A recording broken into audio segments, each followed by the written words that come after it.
Ежегодно вакцины спасают миллионы жизней. Разработка безопасных и эффективных вакцин против COVID-19 – огромный шаг вперед в наших глобальных усилиях по прекращению пандемии и возвращению к нормальной жизни. По-прежнему единственным способом защитить себя и свою семью от COVID-19 остается вакцинация. Как правило, заболевания у вакцинированных проходят легко. И еще один довод. У нас процент заболевших после вакцинации очень низкий. Это менее 20%. Менее 20%. Учитывая эффективность самой вакцины, она составляет у разных по-разному. В результате этого не каждый индивидуум вырабатывает достаточное количество антител ввиду его своеобразия его организма. Поэтому и есть такие случаи. Но самое главное это то, что люди вакцинированные практически не умирают. У нас в республике уже введено около 2 миллионов доз. И мы следим, у нас есть отдел, который специально работает в одном направлении, это наблюдение за поствакцинальными осложнениями. Так вот, у нас таких осложнений, более-менее серьезных, и это серьезно, это что? Это 3 дня температура, ломота в мышцах, слабость в течение 3 дней, а всего лишь несколько процентов. Несколько процентов. А остальные, подавляющее большинство, проходят или такое незначительное повышение температуры первый день, и в последующем все проходит. Омикрон-штамм практически вытеснил другие разновидности COVID-19. У штамма омикрон, как и у дельта, симптомы похожи на простуду. Это головная боль, насморк. О том, чем отличается омикрон от дельты, рассказала врач-эпидемиолог Центра общественного здоровья города Камрад Наталья Дмитриевна Урсу. Уточнить, что омикрон или дельта почти они одинаковая симптоматика. То, что это лаборатория дает это омикрон или дельта, а симптоматика у SARS-CoV-2 почти одинаковая. Просто у дельта головные боли чуть-чуть не так уж сильные, а у омикрона сильные боли идут, дает сильные боли. Хотела уточнить, что период, инкубационный период у омикрона меньше, а у дельта он больше. Было такое, что в начале, когда я первая даже среди первых в Гагаузии я провакцинировала, были еще несколько там врачей из больницы, Камрадской больницы тоже провакцинированы, но они еще боялись. Была такая еще, знаете, еще вакцинироваться, не вакцинироваться, я боюсь, и это вакцина, что-то новое, что-то это.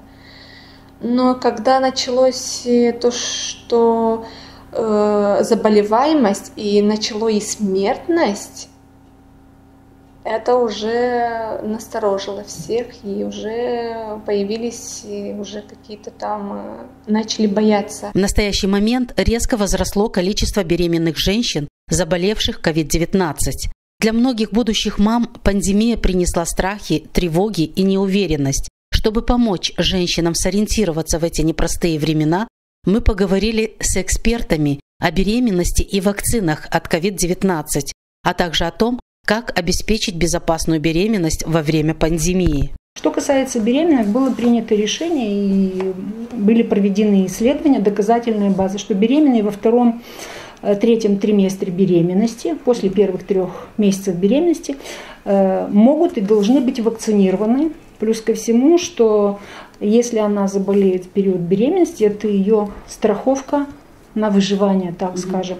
Был проведен анализ смертности, материнской смертности в период пандемии, и все-таки 5 или 6 смертей, я точно не помню. То есть количество мамочек, рожениц, которые умерли от ковида, анализ показал, что большая половина, если бы была вакцинирована, имела шанс выжить.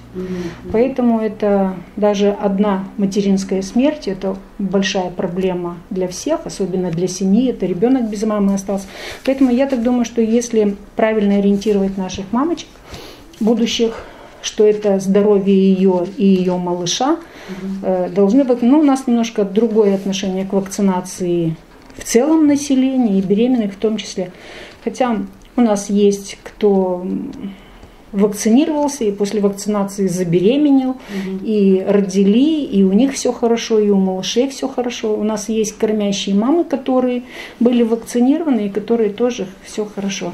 В целом во 2-3 триместре разрешается вакцинация беременных женщин, и вакцинируются они единственное, что только вакцины МРНК, это вакцина Pfizer или Moderna. Еще хотела уточнить, что у женщин, у беременных он очень протекает очень агрессивно и у детей. Вот то, что есть какие-то там вот дифференционные, какие-то дельта и омикрон. Для беременных ЕМА, Европейское агентство медикаментов, они авторизируют для беременных только два вакцины. Компания Pfizer, Comirnaty и компания Moderna. Потому что они идут на основании RNA messenger. RNA это уже фрагмент из вируса. Понимаете? И сразу в организме получается, что организм сразу производит антитела. Понимаете? И они не делают никакие RNA-мессенджеры, они не делают никакие какие-то реакции, да, для детей, вот для беременных. А остальные, вот Janssen, AstraZeneca, еще Novavax, они уже идут по другой, они уже идут на другие, прогестерон, там, пролактин, уже там идут уже чуть-чуть по-другому. И, конечно, если будут ставить еще и эти вакцины, у беременных идет какая-то реакция уже, местная реакция, генеральная реакция. А эти Moderna и компания Pfizer, они на основании RNA messenger, это получается, что они будет только реакция, местная реакция, и все. Генеральная реакция вообще они не чувствуют. Как утверждают специалисты, вакцинация от коронавируса способна защитить здоровье беременной женщины и ее будущего малыша. Доказательств негативного влияния прививки на беременность и ребенка не выявлено. Вакцинация – лучший способ снизить эти риски. Для наилучшей защиты беременным женщинам рекомендуется получить 2 дозы вакцины – Pfizer или Moderna, с интервалом от 3 до 6 недель. Если мама уже готовится или думает, будущая мама думает, что хочет забеременеть, конечно, всегда самое лучшее время до беременности. Всегда. Это не только для этой вакцины, это идет для всех вакцин, для всех, не только SARS-CoV-2, и для гепатита Б, и для всех остальных вакцин, которые у нас есть. Она идет, конечно, к семейному врачу. Обязательно семейный врач. Семейный врач уже консультироваться. И, конечно, семейный врач будет смотреть ее общее состояние. И они уже вместе решат, ставить или не ставить. Это обязательно семейный врач. Вакцинирован значит защищен, говорят специалисты. Это означает снизить заболеваемость среди трудоспособного населения. Конечно же, болеют и вакцинированные, но, как утверждают врачи, болезнь протекает легче, без серьезных осложнений. Вакцинация рекомендуется всем группам населения, но особенно показана людям, страдающим хроническими заболеваниями, беременным женщинам, а также лицам из групп профессионального риска, медицинским работникам, учителям, студентам, работникам сферы обслуживания и транспорта. Мы рекомендуем прививаться независимо от того, переболели мы или нет. Единственное, что мы говорим, что после заболевания нужно выждать какое-то время, не обязательно даже тестируя на антитела, и привиться максимум через месяц. можно привиться уже. Потому что, значит, после, это есть естественный иммунитет, это после заболевания, и искусственный, который мы делаем. После вакцинации, значит, одной из видов вакцин, иммунитет намного длительнее и стабильнее. После заболевания он неустойчивый, и через определенное время он проходит, и организм остается незащищенным. Я приведу немножечко пример не с этой области, а с области, допустим, вакцинации детей согласно календаря прививок. На сегодняшний день в соответствии с законом об охране общественного здоровья установлено, что невакцинированные дети не имеют права посещать детские образовательные учреждения. То есть ни школу, ни садик, ни детский лагерь отдыха. Еще раз повторяю, что здесь право на охрану здоровья, оно превалирует над правом на образование и охрану частной жизни. Почему? Потому что, в принципе, каждый из нас находится в том или ином состоянии здоровья, и даже если ты вакцинирован, возможно, что, допустим, иммунитет на данный момент находится не в очень хорошем состоянии, естественно, что ты можешь подхватить то или иное заболевание.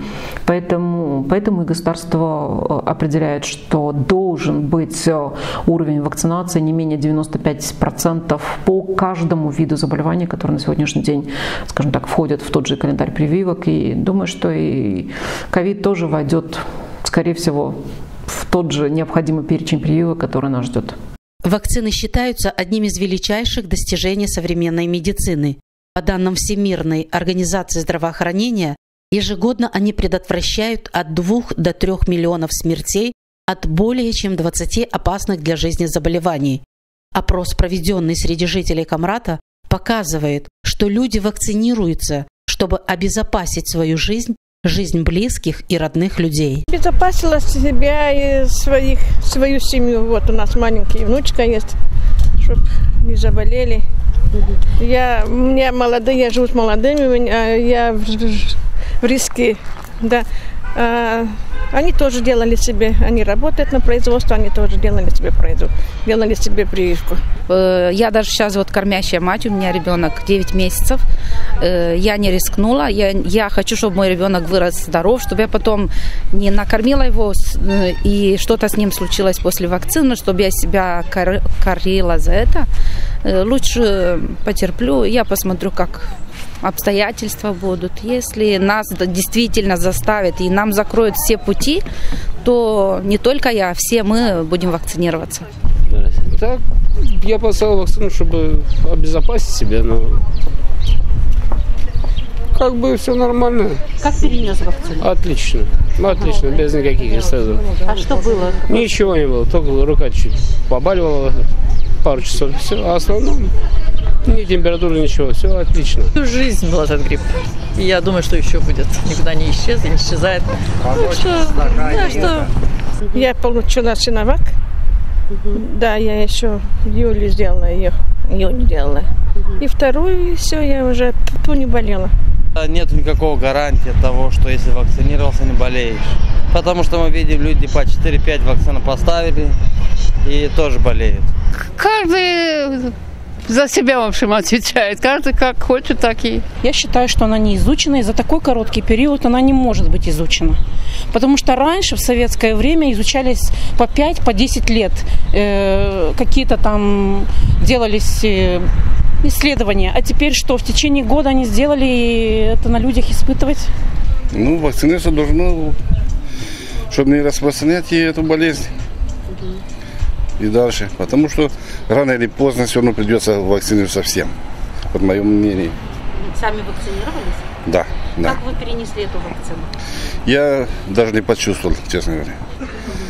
Все нормально. Но для других бывает, что там температура день на 2 и проходит.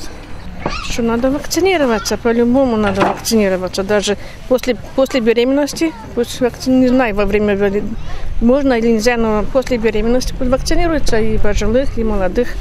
Это мы быстрее избавимся от этой чумы. Куда они взяли такой звон, что это плохо, это чушь. Люди вакцинировались и 100 лет назад, и все это было хорошо. Чем раньше, тем лучше для всех. Вакцинируйтесь, это ничего такого зазорного, ничего такого страшного в этом нету. Это себя обезопасить и все. Вакцинация – лучший способ победить распространение инфекции. Специалисты рекомендуют делать прививки в том случае, если кормящая женщина входит в группу, приоритетную для вакцинации. Например, если вы медицинский работник. Грудное вскармливание может продолжаться после вакцинации и остается одним из лучших способов защитить вашего ребенка от болезней и помочь ему оставаться здоровым. Этот вирус есть, что он агрессивен. И не надо играться, что у меня будет, у меня не будет. Надо в первую очередь, делать вакцину. Да, маска, да. Но люди устают от маски и забывают. Некоторые уже у них рефлекс. Уже появился эту маску уже. Но по-любому вакцина есть вакцина. Антитела есть антитела. Да, они не так уж будут, эти антитела, так уж будут, но по-любому человек не будет перенести эту эту болезнь агрессивно, эту инфекцию агрессивно. Если человек знает, что у него есть сахарный диабет, он уже в какой-то группе риска, сахарный диабет, возраст, другие заболеваемости, уже должен ставить вакцину, Для того, чтобы снять весь наш этот маскарад, чтобы снялись все ограничения, должно быть, наверное, как в той же Великобритании, до 80% вакцинированного населения и так далее. Поэтому кто хочет, чтобы снялись все ограничения, в первую очередь должен хотеть это не просто на словах, а на деле. Это значит, должен быть вакцинирован. На сегодняшний день у нас доступны практически все вакцины. У нас есть абсолютно все вакцины. У нас есть вакцина Pfizer, которая делает двухкратно с интервалом 21 день. У нас есть вакцина Moderna, которая делается с интервалом 28 дней.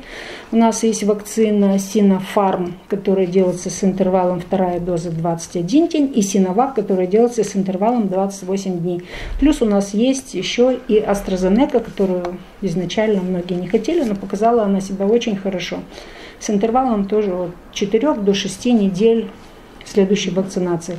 Есть изменения о том, когда должна проходить ревакцинация, то есть после 2 доз законченных рекомендуется. Была вакцина Джонсон, после нее надо через 2 месяца проводить ревакцинацию. После всех остальных, после китайских вакцин, через 3 месяца нужно делать ревакцинацию. Pfizer и Moderna было принято, спутник и AstraZeneca было через 6, сейчас укоротили срок, через 4 месяца можно проводить ревакцинацию для того, чтобы усилить, подстегнуть тот иммунитет, который есть у человека от предыдущих вакцинаций. Всплеск заболеваемости COVID-19, связанный с распространением омикрон-штамма коронавируса, быстро пойдет на спад, считают вирусологи. Это последняя большая волна COVID-19, и если будет следующая, то она пройдет незаметно, говорит врач-эпидемиолог Камрадского центра здоровья Наталья Урсу. Последняя волна, 6-я волна, уже заканчивается, потому что на сегодняшнем днем уже 2 случая были. 2 случая инфекции SARS-CoV-2. Один в Кангазе и один в Камрате. Тестирование с рапид-тестами и ПЦР-тесты, она идет. Но уменьшилось и номер тестирования. Да. Потому что получается, что уменьшается номер симптоматики, да? Симптоматика улучшается, уменьшается, и, конечно, уже люди уже меньше обращаются к семейному врачу. Еще здесь ставить еще грипп, потому что грипп и SARS-CoV-2, они почти одинаково идут симптоматика. И то, что и в прошлой неделе у нас в Камрате ни один случай гриппа не был зарегистрирован. А SARS-CoV-2 идет, снижается. Согласно предоставленной Министерством здравоохранения информации, зарегистрировано 571 новый случай заражения коронавирусом. Таким образом, общее число зафиксированных случаев COVID-19 в нашей стране составляет 507 599. На данный момент болеют 6728 человек. Всего в больничные медицинские учреждения госпитализированы 611 человек с подтвержденной инфекцией COVID-19. Из них 81 находится в крайне тяжелом состоянии.